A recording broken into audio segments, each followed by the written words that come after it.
아멘. 오늘 주님 주신 말씀을 이제 보시게 되면 제자들이 이제 함께 예수님과 계속 동행을 하고 있는 가운데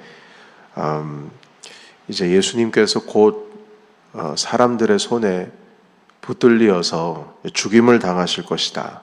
그리고 3일 만에 부활할 것이다.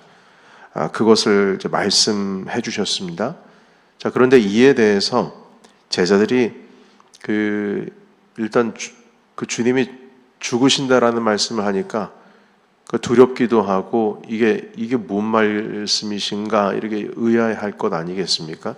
보통 비유의 말씀을 들으면 비유의 말씀은 여쭙거든요. 이게 무슨 말씀입니까? 그런데 이건 여쭙기도 어려운 거예요. 주님 돌아가신다고 하니까 사실 너무 힘든 거죠. 그래서 이거 묻는 것조차를 두려워서 묻지도 않고 있습니다. 그것이 이제 32절에 있는 말씀 그대로입니다.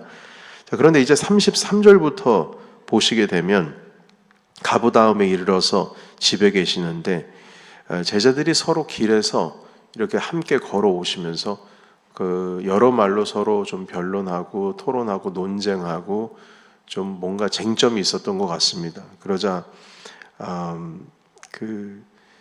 아무 말도 못하는 거죠. 아무 말도 못하는 겁니다. 34절 보시겠습니까? 그들이 잠잠하니 33절 후반에 길에서 서로 토론한 것이 뭐냐. 자, 그러자 할 말이 없습니다. 34절에 서로 잠잠하니.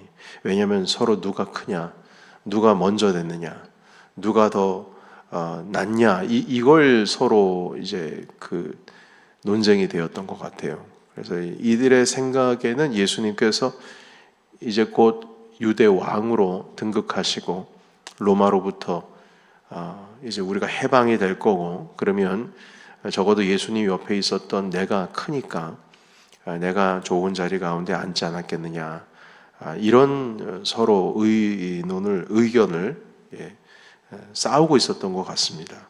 자, 그러자 예수님께서 일단 물어는 보셨지만 제자들에게 답은 듣지는 못하고 그대로 이제 35절부터 말씀을 하고 있습니다. 자, 여기 좀 앉아봐라.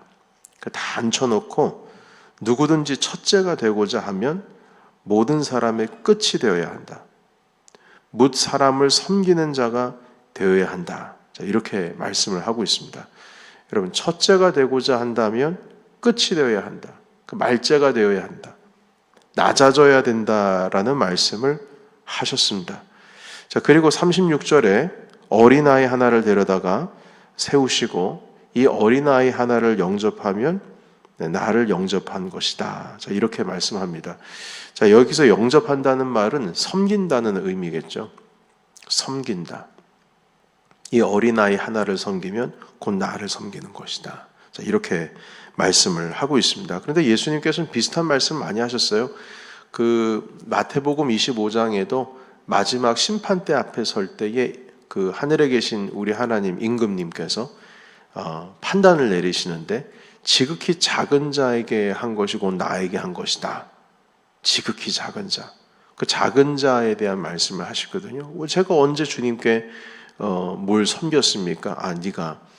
내가 나그네 되어, 내가 감옥에 갇혔을 때, 그리고 내가 목말랐을 때, 줄였을 때, 네가 먹을 것을 줬고, 나에게 물을 줬고, 그리고 나를 찾아와서 돌봤다. 제가 언제 그런 적이 있습니까? 지극히 작은 자에게 한 것이고 나에게 한 것이다. 이렇게 말씀하시거든요. 여기서 보시게 되면 지극히 작은 자가 누구냐면 바로 어린이입니다. 이 어린아이. 왜냐하면 여러분 당시에 어린이는 약자였는데 지금은 어린이들이 존경이라기보다는 존중받고 존중해줘야 하고 그리고 보호받아야 될 그런 존재이긴 합니다만 그때 당시의 어린아이에 대한 어떤 인식은 지금이랑은 완전히 다르죠. 지금의 어린아이들을 바라보는 우리의 시선, 우리의 어린아이의 인권이라든지 이런 것들이 존중되기 시작한 것은 지금으로부터 100년도 안 됩니다. 100년 이전에는 아이들은 정말 무시당했어요. 아무것도 아니었습니다. 근데 그때 당시엔 더 했어요. 아이들은 하찮은 존재였고 무시당하는 존재였고, 그래서 이 아이들에 대한 이 아이를 영접해라, 아이를 섬긴다라고 하는 그 개념 자체가 그때 당시에는 없었죠. 이 아이가 뭔데? 심지어는 머릿수 계산하는 데 들어가지도 않습니다. 자, 그런데 이 아이를 섬긴다라는 것은 무슨 뜻일까? 그러니까 결국에는 아이를 섬기기 위해서는 아이보다 더 낮아져야 된다는 것이거든요. 적어도 아이랑 동급이든지 더 낮아져야 된다는 거예요. 그러니까 그렇게 우리를 비유로서, 즉 비유라기보다는 비교해서 지금 말씀을 하시는 것입니다. 그런데 실질적으로 예수 그리스도께서는 이 땅 가운데 우리를 구원하시기 위해서 오셔서 인간의 모습을 입고 다니실 때에 예수님의 모습을 보면 전혀 우리 예수님께서 대접받으려고 하지 않으시고, 우리 주님께서 어디 가셔가지고 높임을 받으려고 하신 적이 없으십니다. 주님께서는 어디서나 내가 하나님의 아들이다 하면서 하나님 아들 대접받으려고 하지 않으셨어요. 오히려 내가 누군지를 알리지 마라. 누가 이 신앙 고백하면은 잠잠해라. 그리고 하나님의 아들로서 뭔가를 행한 것이 있으면, 야, 이 행한 것에 대해서 기적이 일어난 것 너희 본 것을 어디 가서 얘기하지 말라 하시면서 철저히 자기 스스로를 숨기셨습니다. 그리고 주님께서는 약한 자들의 친구가 되어주셨고, 똑같이 그들과 한자리에서 아픔을 겪으셨고, 똑같은 우리의 마음의 정서로 우리를 위로해 주셨습니다. 우리 인간이 됐다는 겁니다. 그래서 주님께서도 당신의 속성이 무엇이냐라고 했을 때 예수 그리스도께서 우리에게 보여주신 것처럼 그렇게 우리도 서로 낮아져서 섬겨야 되지 않겠느냐. 사도 바울께서도 그렇게 말씀하셨죠.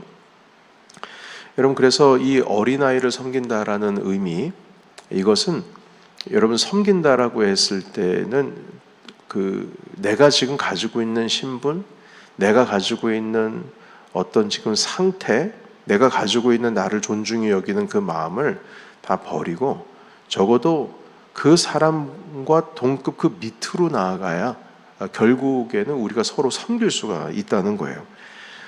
제가 언제 한번 헨리 나우엔이라고 하는 예수에 소속되어 있는 수사이면서 신부에 대한 이야기를 여러분들께 말씀드린 적이 있습니다. 이분이 이제 예수의 소속이고 신부이긴 합니다만 개신교에도 상당히 영향을 미쳤습니다. 그래서 책도 쓰신 것들이 많이 있는데 상처 입은 치유자라고 하는 대표적인 저작물이 있고요. 그 외에도 다른 많은 영성에 관련된 책들이 있습니다. 그런데 여러분 그 헨리 나우엔이라고 하는 이분이 70년대, 80년대, 90년대 상당히 왕성하게 활동하셨던 영성학자였는데 예일 대학교랑 하버드 대학에서 수사이면서 가르치기도 하셨어요. 심리학 가르쳐 주셨고 책도 많이 쓰셨습니다. 자, 그런데 이분이 한 15년 전 그 이상, 15년이 한 20여 년 전부터 마음에 몸이나 마음이나 다 쇠약해진 거예요. 그래서 도저히 몸과 마음이 컨트롤이 안 될 정도로 쇠약해져서 잠시 자기가 가르치던 예일 대학교, 하버드 대에서 심리학과 관련되어 있는 걸 이걸 가르치기 시작하셨는데 이걸 다 내려다 놓고 캐나다에 있는 그 공동체에 들어가게 되었습니다. 쉬려고요. 근데 그 공동체 이름이 라르시 공동체인데 지적 장애인들이 있는 곳이었습니다. 그걸 가면은 지적 장애인들이 있어요. 그래서 그곳에 들어가셔서 이제 공동체를 섬기면서 쉬려고 하시는데 이제 처음 그 공동체에 들어가서 지적 능력에 좀 한계가 있으신 그런 분들과 함께 이렇게 대화를 나누고 처음 만나는 시간이 있었습니다. 그 지적 장애를 가지고 계시는 분들이랑 얘기를 나누는 가운데 이제 헨리 이 교수님한테 수사님한테 이제 물어봅니다. 당신은 누구예요? 자, 그러자 이분이 이제 자기를 소개합니다. 저는 얼마 전까지 하버드 대학에서 강의하고 있었던 헨리 나우엔이라는 교수입니다. 안녕하세요, 반갑습니다. 이야기를 했어요. 자, 그러자 그 직접 장애우가 또 옆에 있는 장애우가 묻습니다. 아니, 하버드가 뭐야? 하버드를 모르죠. 뭐야? 이렇게 물어보셨어요. 친구들끼리 하버드가 뭔데? 자, 그러자 이 그 해니 교수가 지금까지 자기 자신을 소개할 때에 어느 누구도 하버드가 뭐냐고 물어본 사람이 없었던 거죠. 예. 그걸 설명할 필요도 없습니다. 그러니까 그곳 사람들이 서로가 하버드가 뭐냐고 이제 물어보기 시작합니다. 그래서 교수님이 또 이제 설명을 해주는 거죠. 그 대학 이름인데요. 세계에 공부하고 싶은 많은 학생들이 모이는 학교입니다. 저는 학생이 아니라 교수로 그 학교에서 오랫동안 가르쳤습니다. 자, 그러자 그 옆에 있는 또 지적 장애우가 또 물어보는 거예요. 아니, 왜 전 세계에서 사람들이 왜 그렇게 거기서 공부하고 싶은데요? 왜 그렇게 공부하고 싶어 한대요? 계속 이제 물어보면서 뭘 모르는 거예요. 뭘 모르는 거죠. 그래서 이 헨리라고 하는 이 교수님께서는 자기의 어떤 위치와 자기가 이룬 것들, 어떤 사회가 생각하고 있는 통념이라고 하는 어떤 그러한 수준에서 자기를 소개하고 있고 자기가 누구인지에 대해서 이야기를 하고 있는데 이분들은 그 사회적인 일반적으로 흘러가고 있는 통념을 모르는 거죠. 모르고 그냥 헨리 나우엔이라고 하는 이름을 가진 사람과 대화를 하고 있는 거예요. 그냥 사람과. 이분이 그날 저녁에 일기장에다 이제 글을 쓰셨는데 자기는 심리학자로서 또한 예수님을 섬기고 있는 수사로서 또 신부로서 종교인으로서 몸과 마음이 지쳐서 여기 오게 되었는데 내가 오늘 이 장애우와의 첫 만남을 통해서 내가 도대체 어디 있어야 할지를 이제 알게 되었다. 이제 이렇게 깨닫게 되었습니다. 바로 여기라는 거죠. 그리고 이렇게 썼어요. 내가 오늘 여기에 있는 분들에게 내가 얼마나 대단한 인물인지 나는 설명하기가 매우 어려워졌다. 이들은 하나님이 인간을 대하는 방식과 가장 유사한 방식으로 나를 대하고 있다. 오직 나의 이름 헨리로. 그러니까 우리 하나님께서는 사실 우리 인간을 대하실 때 그의 어떤 지위나 그의 높이나 어떤 사회적인 통념의 그 수준에서 어떤 위치에 있는지의 모습으로 우리를 대하시는 것이 아니라 주님께서는 우리를 대하실 때 그냥 있는 모습 그대로 그냥 그 상태로 대해 주시잖아요. 여러분, 우리 주님께서는 제가 목사라고 해서 목사로서 보시는 게 아니라 가장 먼저는 저를 주님께서 창조하시고 주님께서 사랑하시는 그냥 주 영광이라고 하는 사람을 바라보십니다. 제가 어디 주님 앞에서 제가 목사입니다라고 할 수 있겠습니까? 여러분, 성경에서도 주여 주여 하는 자마다 하나님 나라에 들어가지 못할 것이다 했는데 제가 선지자 노릇하지 않았습니까? 여기서 선지자 노릇이라고 하는 것은 내가 선지자였다 이 말입니다. 내 예언도 행하고 기적도 행하고 귀신도 쫓아내고 다 했는데 왜 주님 저를 모르십니까? 주님 말씀하시기를 불법을 행하는 자들아 난 너를 모른다. 내게서 떠나가라 하시지 않으셨어요? 여러분, 주님께서는 내가 목사 노릇했다, 선지자 노릇했다, 어디 가서 그런 거 묻지 않으십니다. 주님께서 그런 거 묻지 않으세요. 우리를 찾아오실 때는 주님께서는 그냥 있는 그대로의 모습으로 인간 주영광으로 주님께서는 찾아오셔서 저를 보신다는 거예요. 자, 그런데 이 헨리 나우엔 교수가 그걸 보게 되었어요. 여기 있는 사람들은 나를 대할 때 하나님이 인간을 대하는 방식과 가장 유사한 방식으로 나를 대하고 있다. 직함이나 자기가 쌓아놓은 어떤 주제들에 대해서 평가하면서 대면하시는 것이 아니라 그냥 그 자체로 우리를 대해 주시는 것이죠. 그래서 이 헨리 나우엔 교수가 그 이후로부터 가르치는 그 교수의 직을 다 버리고 평생 그 RC 공동체에서 그 지적 장애우들을 섬기게 됩니다. 왜냐하면 여기에 있어야 내가 진정한 나를 발견할 수가 있고, 그리고 하나님께서 나를 대하는 가장 그 바른 그 방식으로 서로 소통을 하고 있는 가운데 나도 회복이 될 수 있다 해서 그곳에서 이제 평생 섬기게 되셨습니다.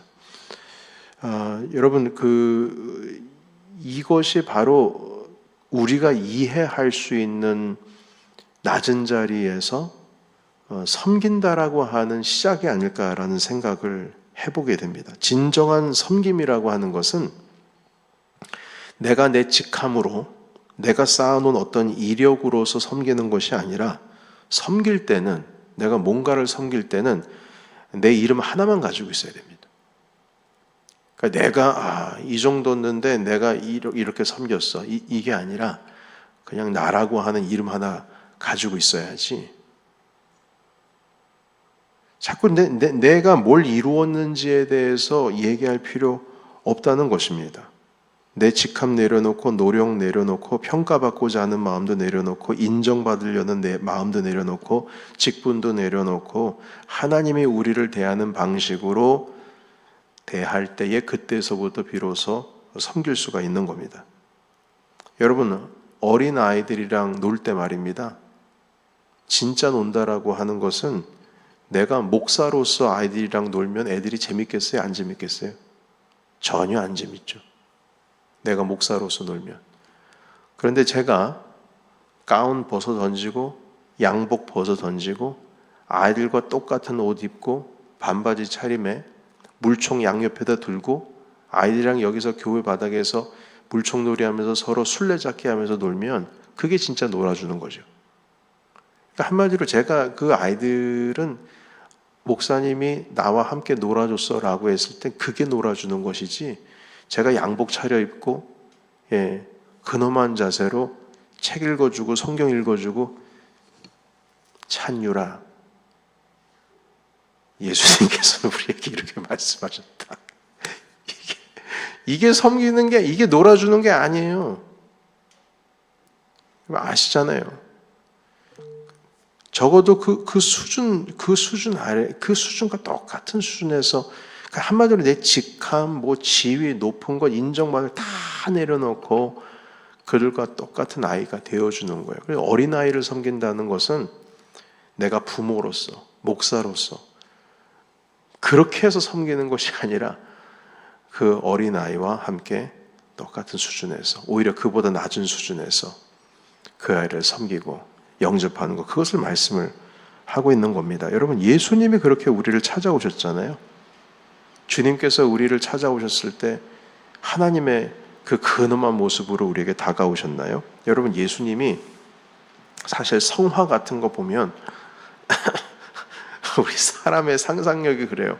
우리 예수님은 되게 근엄하신 우리 하나님의 아들이라고 해서